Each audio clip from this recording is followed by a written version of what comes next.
Selamat datang di segmen Cermin Cerita Misteri Mino. Sebelum kita mulai ceritanya, silakan cek di sekeliling kalian. Siapa tahu ada yang ikut menyaksikan. I watch you.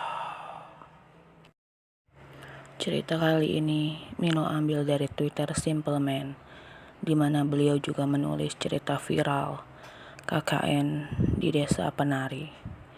Apabila kalian ingin membaca ceritanya secara penuh, silakan langsung kunjungi Twitter Simple Man. Mari kita mulai ceritanya. Malam ini aku mau cerita sebuah cerita nyata yang pernah diceritakan oleh salah satu temanku di SMP. Sebuah cerita yang membuat bulu kuduku selalu merinding setiap mendengar detail dari sebuah peristiwa yang lebih dari sebuah teror. Sebuah cerita yang akan membuat aku berpikir ulang dari apa arti sebuah kematian yang sebenarnya. Sebuah cerita tentang sebuah keluarga yang terikat dengan sebuah takdir yang membawa mereka dalam satu bencana yang disebut Sirep Dunyoto, hidup namun mati. Di sini aku akan memulai ceritanya semua dari sudut pandang Andi, teman SMP-ku yang pernah menjadi saksi peristiwa ini. Berlatarkan tahun awal 2000-an, cerita ini terjadi di sebuah kabupaten di Jawa Timur yang gak bisa aku katakan di mana tempatnya berada. Dan disinilah semuanya kita mulai. Di, ini rumah siapa? Kok besar sekali? Tanya temanku Randu. Seperti biasa, di setiap minggu pagi adalah waktu yang tepat bagiku untuk bersepeda keliling kampung.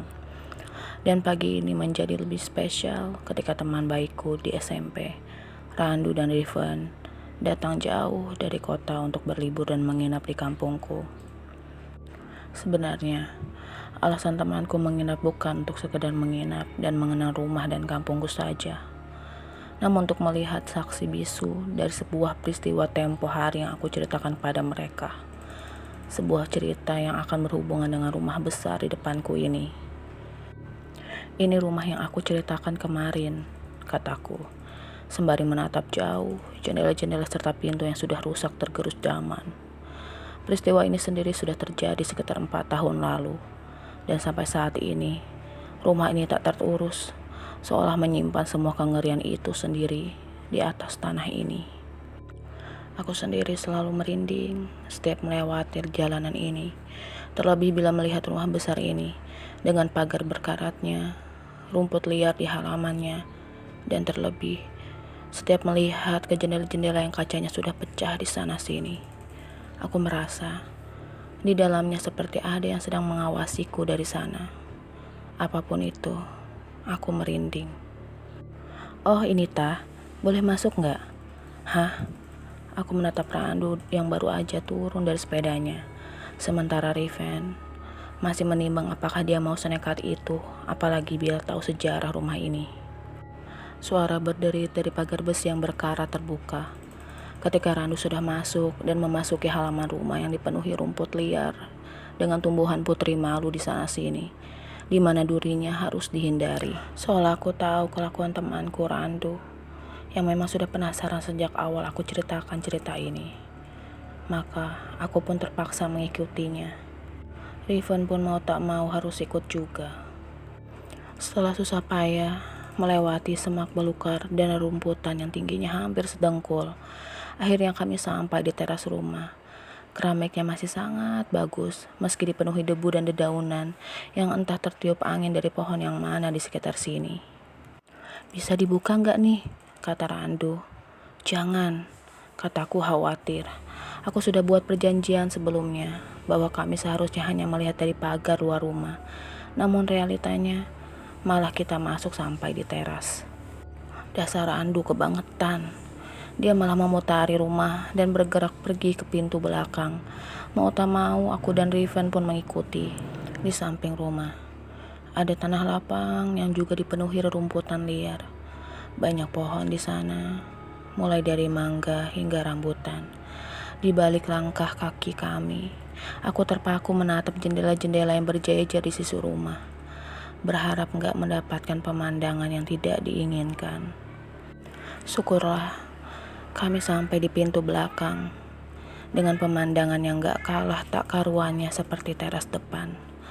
Bau amis dan pesing tercium di sana-sini. Beberapa kali aku menahan penciuman di hidungku. Di lain hal, Riven hanya diam, memandang ke sana kemari. Nyalinya menciut manakala dia melihat ke arah ayunan besi yang gak kalah berkarat dibandingkan pagar rumah depan. "Itukah ayunan yang kamu ceritakan itu?" tanyanya.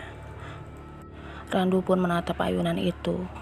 Kami bertiga tampak tegang, karena aku pernah mendengar bahwa setiap malam hari, ayunan itu selalu berayun sendiri, meninggalkan suara berdencit dari besi yang sudah lama tidak dilumasi. Namun hari ini, tampaknya semua baik-baik saja. Toh, itu hanya cerita dari warga kampung. Randu yang pertama mencoba membuka pintu. Sesaat, aku dibuat mengangah, karena pintu belakang tampak terbuka lebar di depan kami. "Bisa dibuka loh rupanya," kata Randu, yang entah begitu antusiasnya. "Masuk yuk." Aku berpikir, mungkin benar kata beberapa pemuda di kampungku. Banyak yang bilang, semenjak kosong, rumah ini digunakan untuk anak-anak nakal menenggak miras. Namun gak sedikit dari sana muncul cerita-cerita bahwa terkadang ada penghuni tak kasat mata yang tinggal di dalam rumah ini. Aku terdiam lama, sampai Randu menarik tanganku, sementara Riven mulai berjalan mengikuti. Dari ke rumah kebanyakan, mungkin karena sudah lama tidak berpenghuni, pikirku. Hal yang pertama aku rasakan saat melihat bagian dalam rumah ini adalah dingin. Hawanya benar-benar berbeda. Randu yang memimpin. Aku melihat di tembok kiri, kanan, penuh dengan coretan vandalisme. Kadang aku miris melihatnya. Namun bila aku lihat lagi coretan-coretan itu, aku rasa ini berhubungan dengan cerita masa lalu rumah ini. Terlebih saat aku tertuju pada sebuah kalimat yang membekukan tubuhku. Tulisan itu dicoret dengan cat warna merah besar. Sebuah tulisan yang akan membuat siapapun masuk tertuju membacanya. Keluarga iblis. Gelap, pesing, dan dingin. Semuanya begitu terasa. Terlebih saat kami masuk lebih dalam lagi ke dalam rumah ini. "Jangan jauh-jauh kawan," kata Riven. Aku baru sadar kalau sedari tadi Riven tampak tertarik. Begitu bertentangan dengan nyalinya yang gak seberapa. Randu masih menelusuri rumah itu, sangat-sangat antusias. Dia melihat ke sana, kemari, itu menggangguku. Sangat mengganggu. Sepertinya aku tahu apa yang coba dia cari. Rupanya dia sudah menemukannya. Sebuah tangga ke lantai 2 rumah ini. "Yuk, cari kamarnya Mbak Dia." Aku merinding tiba-tiba ketika Randu menyebut nama itu. Seolah ada angin dingin berhembus di belakangku. "Hus, jangan ngomong sembarangan kamu ya," kataku menekan. Randu tampak paham ucapanku. Dia menyesal, namun tak berapa lama dia kembali menjadi Randu yang super penasaran. Akhirnya kami naik ke lantai 2. Di lantai 2, kondisinya tidak banyak berubah dari lantai 1. Perabotan rusak di sana-sini, dan semakin banyak tulisan yang tidak mengenakan ketika dibaca. Randu masih menelusuri kamar per kamar, membuatku tahu dari mana saja pemandangan jendela ini tertuju ke arah luar. Ketika asik melihat-melihat ke bagian kamar per kamar, aku berhenti di salah satu kamar, sebuah kamar yang gak asing di mataku. Aku mendekati jendela dan langsung bisa melihat pemandangan di luar. Ada sepeda kami bertiga terparkir di depan gerbang bersih itu. Sontak, otakku memutar ulang semua pengalamanku selama ini. Ketika melewati rumah ini, kamar ini adalah kamar di mana aku melihat sosok yang seperti berwujud. Namun menatap sembunyi-sembunyi di balik jendela. Seketika itu juga leherku merasakannya. Kamar ini, suasananya lain dari kamar yang lain. Dan ketika aku berbalik meninggalkan kamar ini, aku terkejut dengan kehadiran Riven yang menatapku tampak tenang. "Ini kamarnya Kak Dia kayaknya," ucapnya. Aku menatap Riven, menyipitkan mata, seolah mendengar ucapan menduga-duga, namun membuatku seolah setuju dengan ucapannya. "Berasa enggak?" kata Riven. Tangannya menyentuh dinding kamar. "Berasa apa?" sahutku. "Anaknya masih tinggal di sini loh," kata Riven. Di tengah pembicanganku dengan Riven, aku merasa perasaanku semakin gak nyaman. Pembahasan ini membuatku semakin takut dan parahnya. Yang membuatku lebih takut adalah bagaimana orang yang bahkan gak tahu seluk-beluk tempat ini justru seakan-akan lebih tahu dari aku yang tinggal di lingkungan ini. Lamunanku buyar waktu aku dengar suara langkah kaki berlari sangat keras dan diikuti suara Randu berteriak. Sontak aku ikut lari dan mencari tahu apa yang terjadi. Bertemulah aku dengan Randu yang tengah menuruni anak tangga, berlari dengan wajah panik sekali. "Kenapa?" "Sudah, ayo keluar lagi, tempat ini gak nyaman, gak aman." Kami berdua berlari keluar dari pintu belakang, menyusuri rumput liar halaman rumah dan akhirnya keluar dari pagar. Di sana, aku terdiam saat melihat Riven sudah berdiri di sana menunggu di atas sepeda. "Asu, masa aku ditinggal sendirian di sini?" Aku tertegun mendengar ucapan Riven yang untuk sementara. Sebelum aku melihat rumah itu lagi dari jauh. "Kenapa kamu lari kayak gitu?" kataku berusaha mengalihkan perhatian menatap Randu. Di kamar paling ujung ada yang baru saja bermain jelangkung. Pagi itu, kami meninggalkan rumah itu dengan berbagai teka-teki. Dimulai dari sosok yang menyerupai Riven sampai jelangkung di kamar ujung.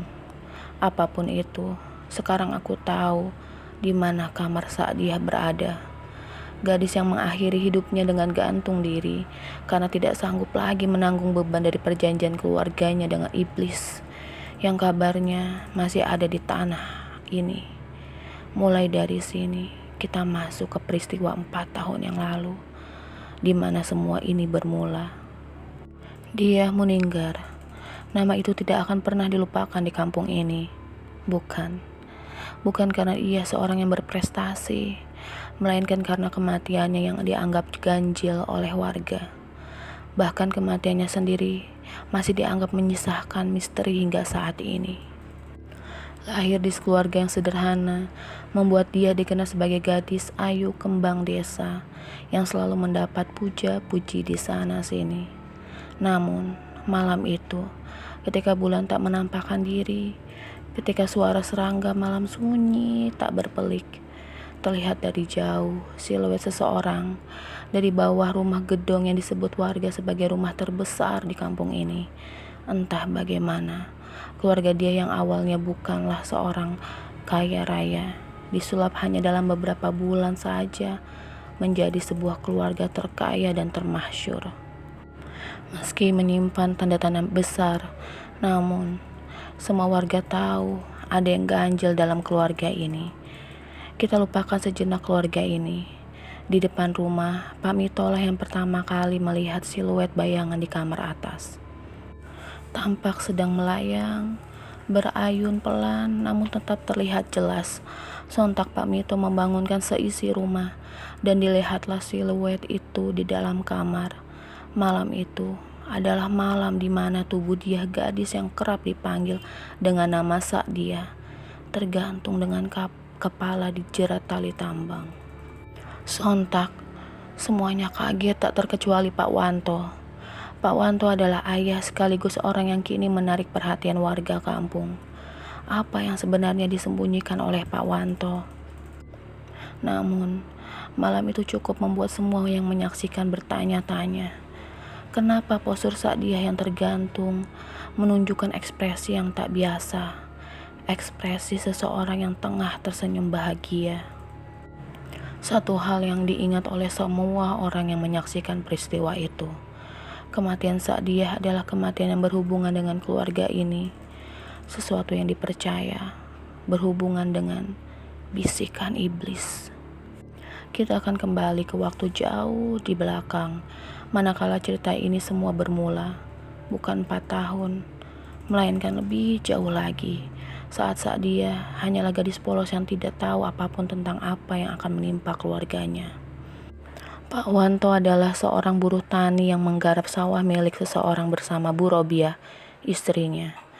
Meski umur mereka tidak lagi muda, namun mereka hidup berkecukupan, dikaruniai 4 orang anak, yang kesemuanya adalah perempuan. Dia, Yuni, Rina, dan Uswatun adalah anak-anak Pak Wanto. Selayaknya anak-anak lain, di usia mereka yang saat ini tergolong masih sangat muda, mereka sering bermain dan bersekolah sewajarnya. Hanya saja, terkadang mereka membantu Pak Wanto dan Bu Robiah di sawah. Si sulunglah yang paling dikenal warga, karena kebiasaannya pula memanggil Pak Wanto dan Bu Robiah bapak, emak, membuat warga pun ikut-ikutan memanggil mereka bapak, emak.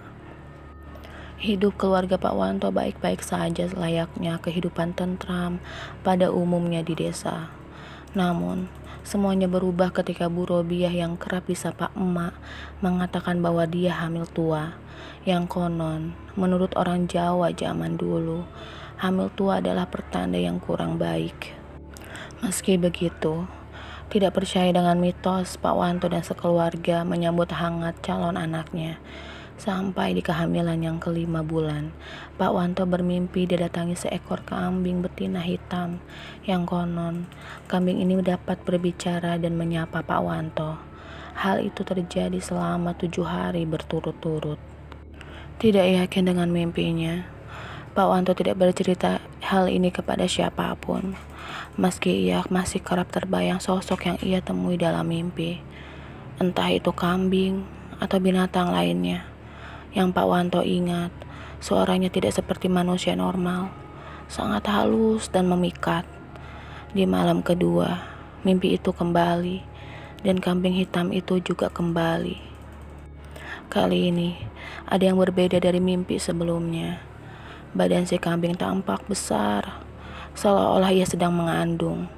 Namun, malam itu, ia hanya mendengar satu kalimat, Jati Apit.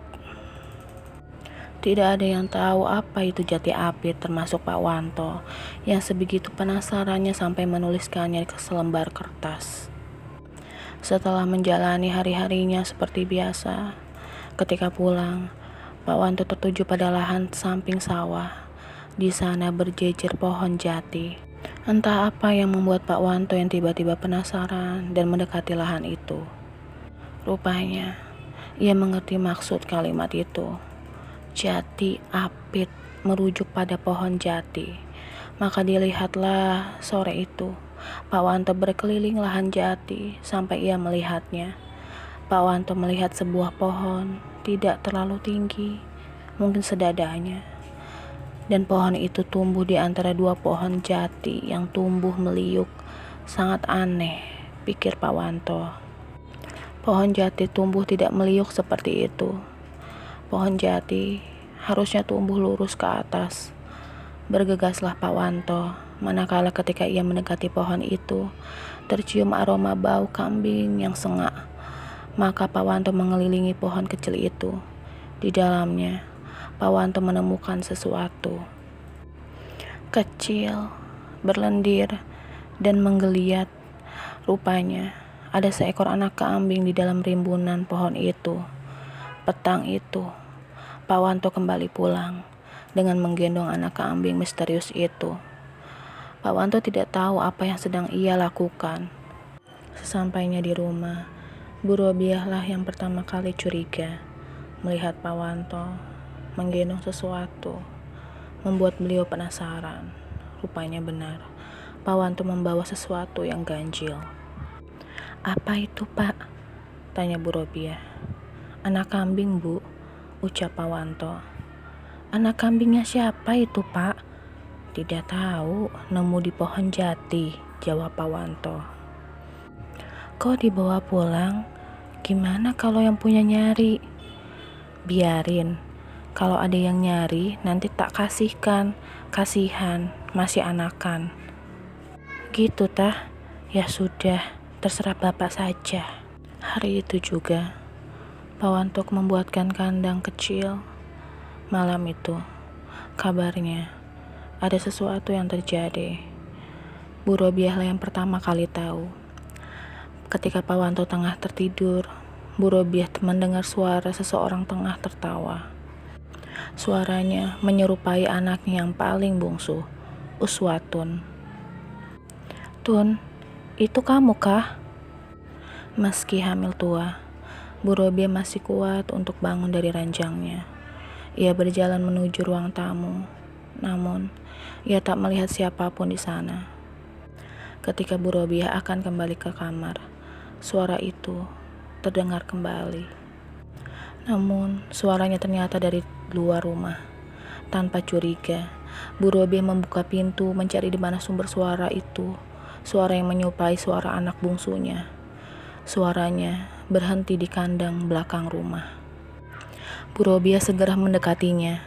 Namun, bukan Uswatun yang ia lihat, melainkan siluet hitam.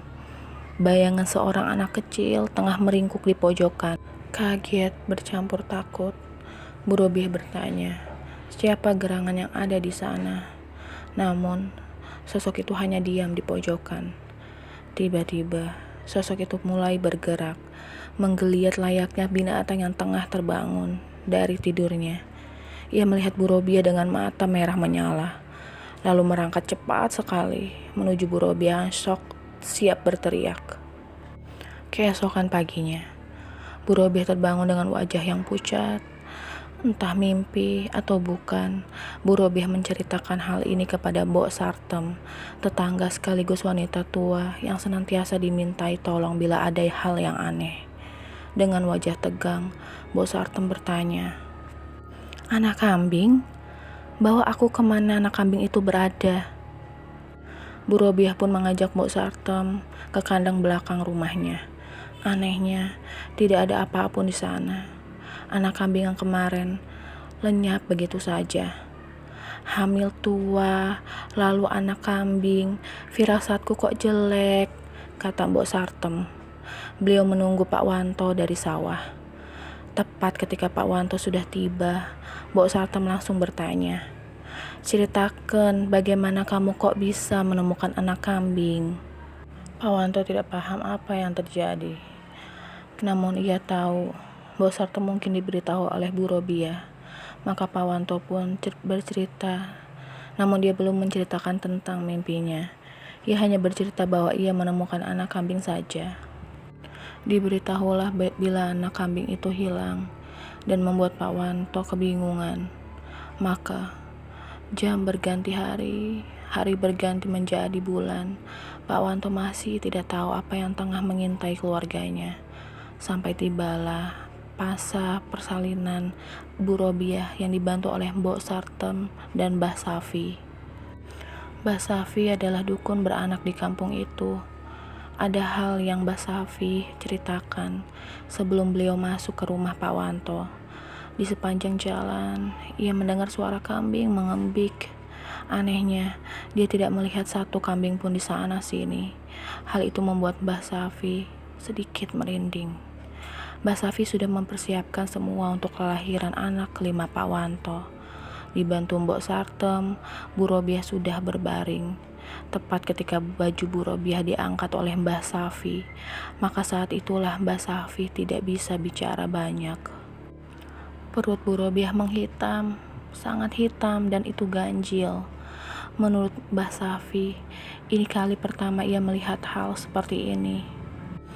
Namun bukan kali pertama ia mendengar tentang hal ini.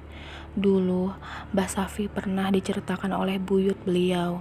Salah satu hal mengerikan yang terjadi adalah ketika melihat wungkuk ireng. Apa itu wungkuk ireng? Wungkuk ireng adalah perut konon yang disetubuhi oleh jin yang sudah bukan jin lagi, melainkan iblis jahanam yang menyusuk anaknya di roh bayi yang akan lahir. Tidak hanya Mbah Safi, Mbok Sartem juga melihatnya. Mereka menatap Bu Robiah dalam diam, namun tangan mereka serta badannya bergemetar. Sebegitu hebatnya sampai wajah mereka berdua pucat pasi. Ini bukan pertanda buruk, melainkan petaka dari petaka yang paling ditakutkan manusia. Mereka tahu apa yang akan terjadi selanjutnya, namun mereka tidak bisa menebak apa yang sedang dan akan menimpa mereka. Dosa apa yang telah dibuat oleh keluarga Pak Wanto? Pak Wanto menunggu dengan cemas. Ia berharap akan mendapat seorang anak lelaki. Sudah 4 anak yang ia miliki, namun tidak satu pun dari mereka mendapatkan seorang anak lelaki. Jadi, salahkah bila Pak Wanto berharap kali ini mendapatkan anak lelaki? Kecemasan yang semakin memuncak membuat Pak Wanto melupakan 5 mimpi yang pernah dialami. Salah satunya adalah ketika kambing hitam itu menjamin Pak Wanto akan hidup enak, masyhur, dan kaya raya. Bila ia mau melakukan satu tugas kecil, menggorok anak kambing yang ia temukan, kemudian menguburkannya di halaman belakang rumahnya.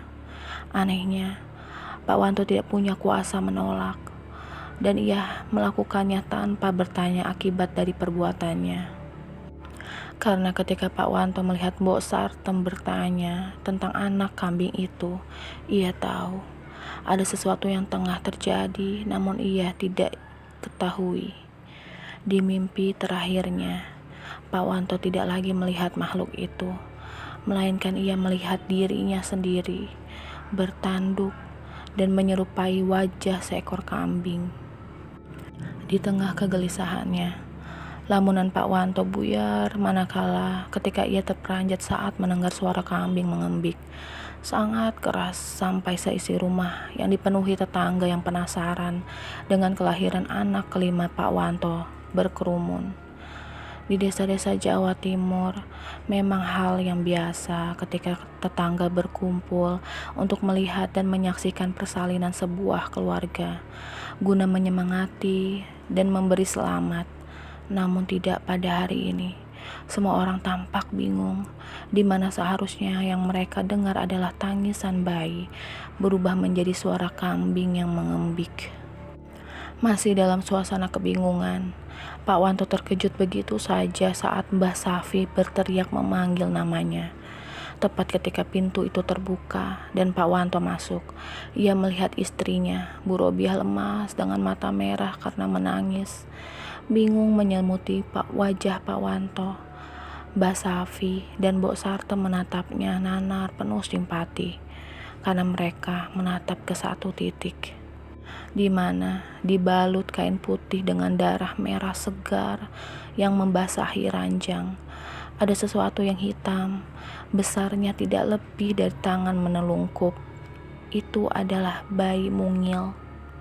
Hanya saja, bentuknya tidak menyerupai manusia sedikit pun. Kulitnya keriput hitam dengan bola mata menonjol keluar, meski matanya terpejam dan hidungnya pesek dengan bibir panjang setelinga. Di kepalanya ada tanduk kecil dan beraroma busuk. Pak Wanto masih tidak mengerti sampai Mbok Sartem mengatakannya, "Anakmu sudah meninggal, Tok." Saat dia memilih mengaji manakala 3 adiknya sedang bermain cublak-cublak suweng, yang memang permainan kesukaan adik-adiknya. Ia bisa mendengar suara riang dan tawa mereka dari teras rumah ketika mereka memainkan itu. Di tengah ia membaca rentetan huruf Arab di depannya. Tiba-tiba, perasaan Sa'diyah mendadak menjadi tidak enak saat itu juga. Ia tidak lagi mendengar suara adik-adiknya. Penasaran, dia mengintip. Kamar Sa'diyah tepat berada di samping teras, sehingga ia hanya perlu berjinjit untuk bisa melihat apa yang menyebabkan adik-adiknya berhenti bermain.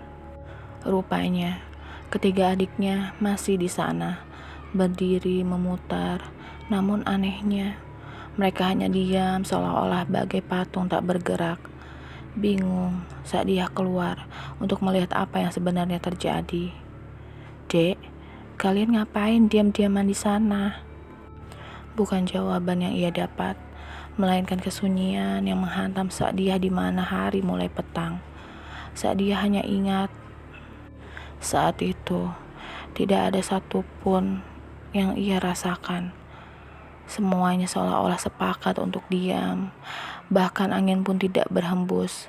Mendekatlah Sa'diyah ke arah adik-adiknya. Namun, belum beberapa meter, Sa'diyah dibuat diam tercengang manakala dia melihat sosok dari kejauhan. Siluet hitam yang rupanya sedari tadi memperhatikan yang luput oleh mata Sa'diyah kini menjadi fokusnya. Hanya mengandalkan cahaya rembulan, Sa'diyah melihat siluet hitam itu yang tidak lebih tinggi dari Sa'diyah. Dengan cemas dan takut, Sa'diyah memaksakan kakinya mendekati adiknya, sembari tetap memperhatikan sosok siluet hitam yang hanya memperhatikan. Sa'diyah mulai mengetahui apa itu. Rupanya, siluet hitam yang sedari tadi memperhatikannya adalah seekor kambing hitam. Namun, entahlah kambing siapa yang belum dikandangkan ketika petang sudah datang. Sa'diyah menarik adik-adiknya, mengatakan mereka harus masuk karena malam sudah menjelang. Ketika adiknya menurut dan mengikuti langkah Sa'diyah, tepat ketika mereka sudah masuk ke dalam rumah, Sa'diyah berniat menutup pintu dan memperhatikan kembali di mana kambing itu berdiri. Akan tetapi, tidak ada satupun apapun di sana. Hanya tanah lapang kosong tanpa kehadiran kambing hitam yang ia lihat tadi. Mendadak, perasaan buruk itu kembali muncul dan seolah-olah memberitahu malapetaka sedang menyambangi keluarganya. Bila ada yang berbeda dari hari ini, maka Pak Wanto adalah salah satunya. Semenjak kematian jabang bayi yang sudah ia damba-dambakan, yang kabarnya berkelamin laki-laki itu meninggal, Pak Wanto kini menjadi pribadi yang tertutup. Bahkan ia sudah lupa cara menyapa tetangganya. Mbok Sartem dan Mbah Safi sepakat, apa yang mereka lihat hari ini tidak akan pernah mereka ceritakan pada siapapun. Bahkan pada Bu Robiah, istri Pak Wanto, yang saat itu pingsan tanpa tahu apa dan bagaimana ia bisa melahirkan makhluk yang lebih terlihat seperti anakan kambing. Saat itu juga Pak Wanto hanya bisa murung, sementara Mbok Sartem dan Mbak Safi mempersiapkan perkuburan itu. Disinilah letak keanehan yang kini menjadi buah bibir pembicaraan tetangga. Hal itu adalah ketika jabang bayi itu digendong Mbok Sartem, kain yang digunakan hitam. Banyak warga yang kebingungan dan bertanya-tanya dalam hati mereka, kenapa kain yang digunakan untuk perkuburan bayi ini berwarna hitam legam, bukan putih bersih seperti mayit-mayit lainnya. Kejadian yang sebenarnya terjadi adalah ketika bayi itu dikafani oleh Mbah Safi, tidak ada yang lebih tersentak dan kaget karena kain putih yang dibalut pada tubuh jabang bayi kecil itu. Tiba-tiba kain itu menghitam, seolah-olah ada hal-hal di luar nalar sedang bermain di sini. Tak henti-hentinya Mbah Safi beristighfar sembari bergemetar. Ia memberanikan diri menggendongnya dan memberikannya kepada Mbah Sartem. Pak Wanto lebih banyak diam. Bahkan ketika si bayi sudah dikuburkan, ia masih diam. Seakan-akan ia tahu apakah ada hubungannya dengan anak kambing itu. Malam harinya, Pak Wanto kembali bermimpi untuk kesekian kalinya. Namun, di mimpinya kali ini, Pak Wanto terjebak di sebuah tempat yang lapang, yang diselimuti kegelapan total. Tidak ada apapun di sana, sampai terdengar suara mengembik. Ditataplah seekor kambing di hadapannya. Di hadapan kambing itu ada jabang bayi kecil. Kulitnya masih kemerahan, dan Pak Wanto menatapnya bingung. "Ini anakmu," kata kambing itu. Dengan perasaan gugup, Pak Wanto mengangkat tubuh kecil itu. Suara tangis mengoek dari jabang bayi membuat Pak Wanto luluh. Lalu, perlahan, jabang bayi kecil itu mulai berubah. Kulitnya yang kemerahan menjadi hitam dengan bola mata menggelembung, bibirnya yang kecil mungil membengkak sampai mewujudkan diri bahwa jabang bayi itu adalah anak kambing yang ia gorok tempo hari. Enggak, teriak Pak Wanto, menepis bahwa jabang bayi itu bukanlah anaknya. Hei manusia, apakah kamu tahu siapa yang sudah mencabut ajal anakmu? Pak Wanto bingung. Kambing itu terus bicara dengan suara menggelegar. Tunggu besok, bila ada yang meninggal, itu adalah pembalasanku untuk mendiang anakmu. Keesokan paginya, Pak Wanto bekerja seperti biasa, meski hari-harinya jauh lebih kelabu dibandingkan hari kemarin. Ketika Pak Wanto sedang membabat rumput di lahan yang ia garap, terdengar seseorang mendekatinya, sembari berujar dengan nada tergopoh-gopoh. Pak Wanto, mohon maaf, Bapak sudah dengar? Dengar opo? Mbok Sartem, tetangga sampean baru saja meninggal. Kaget, Pak Wanto teringat dengan kambing di dalam mimpinya, hingga Pak Wanto berujar, "Karma." Desas-desus tersebar, kabarnya meninggalnya Mbok Sartem ganjil. Selain itu, mayatnya juga tidak kalah membuat orang-orang geleng-geleng kepala. Salah satunya, Mbok Sartem meninggal dengan bau seperti kambing, lebus. Tidak hanya itu, sebelum meninggal, Mbok Sartem kabarnya berteriak-teriak, memaki, dan mengutuk, seolah-olah dia sedang berbicara dengan sesuatu. Di akhir kalimatnya, selalu ada satu kalimat yang terucap terus-menerus, yaitu iblis. Hal yang paling mengerikan, Mbok Sartem meninggal dengan memuntahkan darah yang berwarna hitam kemerahan, menyerupai janin. Banyak orang yang mulai menyebarkan rumor, mulai dari santet hingga sangkut paut dari perbuatan demit ataupun setan. Namun, Mbak Safilah yang tahu apa yang terjadi. Hari itu juga, di pemakaman Mbok Sartem, Mbah Safi tampak sedang mencari seseorang. Namun ia tak kunjung menemukannya di sana. Sampai di sudut matanya, akhirnya ia melihatnya, Pak Wanto, berdiri jauh dari kuburan Mbok Sartem yang baru saja dikuburkan, mengamatinya dengan bibir tersungging. Sebuah senyuman yang tidak sepantasnya terlihat dari seorang tetangga. Sudah lebih dari 5 hari, Pak Wanto tidak pulang, kalaupun pulang hanya untuk mengganti baju. Kemudian keluar lagi. Meskipun Pak Wanto masih memberi nafkah berupa uang yang cukup banyak, namun Bu Robiah bingung dari manakah uang itu. Karena Pak Wanto sudah tidak kerja lagi garap sawah. Tidak hanya Bu Robiah, namun tetangga di kanan kiri juga bingung. Pernah mereka tanpa sengaja melihat Pak Wanto berjalan. Anehnya, ketika disapa, Pak Wanto seperti tidak mau dengar dan melanjutkan perjalanannya. Seolah-olah ia sengaja tidak menggubris niat baik tetangganya. Puncak keanehan yang disaksikan warga adalah Pak Wanto selalu berjalan dengan pose menggendong anak kecil, seolah-olah di tangannya sedang menggendong entah apa itu. Warga mulai curiga Pak Wanto sudah gila. Meski begitu, tidak ada yang berani menegur atau sekedar bertanya apa yang terjadi pada Pak Wanto. Karena bagaimanapun juga, Pak Wanto pernah menjadi seseorang yang dihormati dan dituakan di kampung ini. Saat dia pernah melihat suatu malam ketika ia berniat untuk tidur, namun pikirannya masih memaksanya untuk terjaga. Tiba-tiba dibangunkan dengan suara pintu berderit.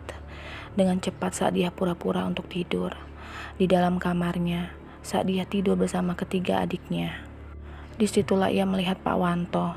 Bapaknya masuk dan berjalan melewatinya. Ia membangunkan salah satu adiknya.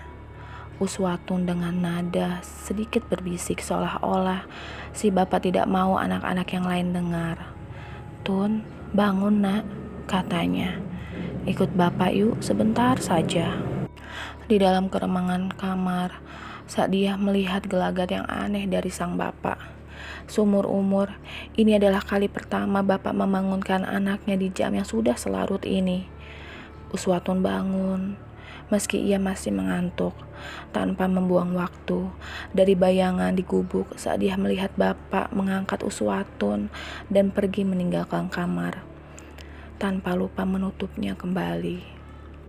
Saat dia terbangun, mengintip dari jendela kamarnya, ia melihat si bapak pergi keesokan harinya. Saat dia bangun dan hal yang pertama ia lakukan adalah mencari Uswatun yang rupanya sedang ada di pawon atau dapur, tampak lahap memakan seiris daging. Mereka saling menatap satu sama lain sebelum saat dia mendekatinya. "Semalam kemana, Tun?" Uswatun tampak bingung. Ekspresinya menunjukkan ekspresi ketidaktahuan apapun. "Kemana, Mbak? Atun tidak kemana-mana."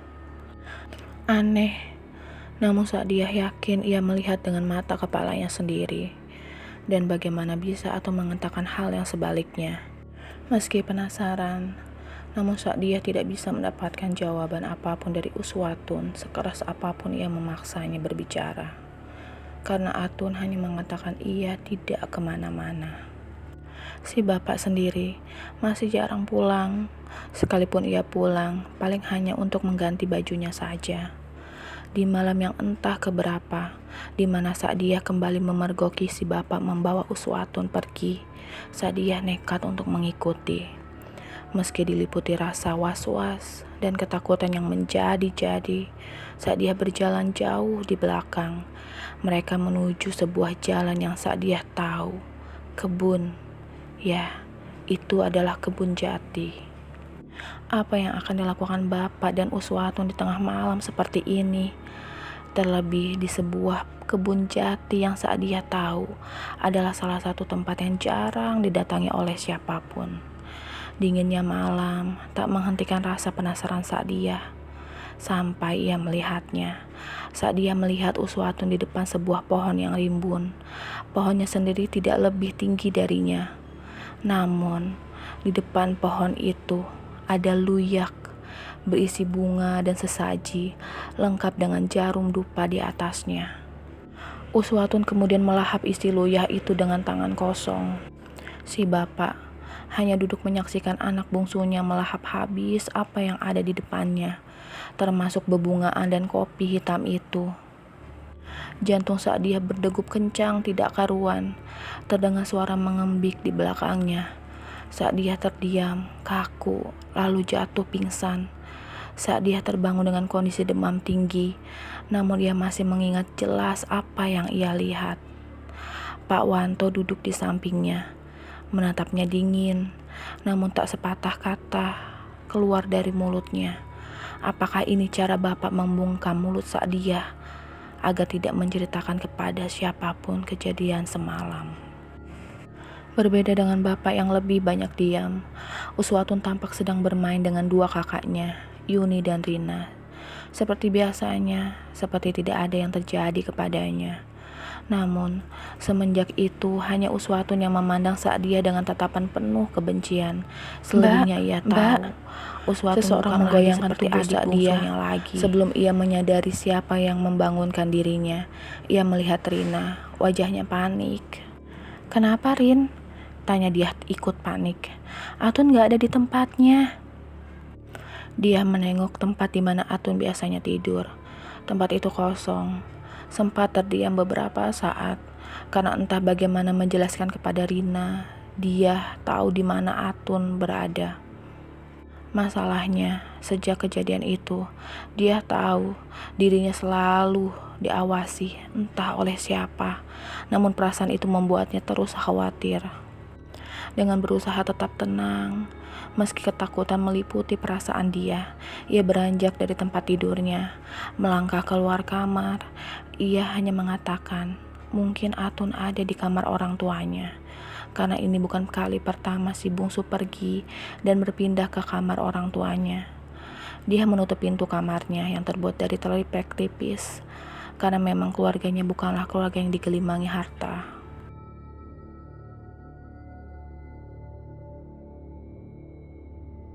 Sempat ragu, namun dia membulatkan tekadnya. Sebelum ia mendengar suara Atun, ia sedang menendangkan sebuah nada permainan kesukaannya. Cublak-cublak suweng. Suaranya terdengar dari halaman belakang rumah. Saat dia berjalan mendekatinya, ia yakin itu suara Atun. Tetapi Atun tidak sendirian. Ia mendengar ada 2 atau 3 suara lain yang sedang menyanyikan yang sama. Yang jadi pertanyaan adalah, untuk apa Atun bermain cublak-cublak suweng tengah malam seperti ini? Berusaha mengintip saat dia mendekati gubuk rumahnya yang terbuat dari bambu. Di sela-sela lubang itu, ia mendekatkan wajahnya, melihat dengan seksama. Namun, tepat ketika saat dia melihat figur Atun yang tengah duduk bersila, nyanyian mereka berhenti, berganti dengan kesunyian. Kesunyian itu membuat suasana saat itu menjadi begitu mencekam, seolah-olah mereka tahu seseorang sedang mengamatinya. Di tengah pikirannya tentang mereka, saat dia melihat Atun, kepalanya menoleh tepat di mana saat dia berdiri menatapnya. Jantung saat dia rasanya seperti mau copot, belum berhenti sampai di sana. Saat dia seperti ingin lari saja dan kembali ke atas ranjangnya. Namun, semua ini membuat saat dia penasaran, berbuah nekat saat dia mengintip kembali. Namun yang ia dapat, tepat di lubang itu, mata mereka saling bertemu. Atun tahu saat dia melihatnya. "Mbak," kata Atun. Ia memanggil nama dia. "Ayo main." Karena seperti tertangkap basah, maka saat dia melangkah keluar, membuka pintu belakang rumahnya, dan dilihatnya Atun mengamatinya dengan senyuman ganjil yang menakutkan. Saat dia mengikuti langkah Atun, penasaran dengan suara siapa saja yang ia dengar tadi. Saat dia dibuat diam mematung, manakala ia melihat di hadapannya ada Rina dan Yuni duduk bersila seolah menunggu mereka. Bila Rina dan Yuni ada di sini bersama Atun, lalu siapa yang ada di kamar? Meski puluhan pertanyaan itu muncul di dalam pikirannya, saat dia mencoba untuk tenang dengan apa yang terjadi, ia duduk bersila sama seperti yang lain.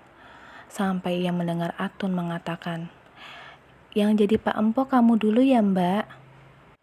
Awalnya ragu, namun saat dia mengiyakan permintaan Atun, ia tahu akhir-akhir ini hubungan mereka seperti berjarak, dan dia tidak tahu apa alasannya. Jadi, bila menjadi Pak Empo bisa membuat Atun dekat lagi dengan dia, maka dia akan melakukannya. Semua tahu apa itu Pak Empoh dalam permainan cublak-cublak suweng. Pak Empoh akan menjadi penebak dalam permainan ini, karena sejatinya permainan ini adalah permainan untuk mencari batu yang akan disembunyikan di salah satu telapak tangan pemain.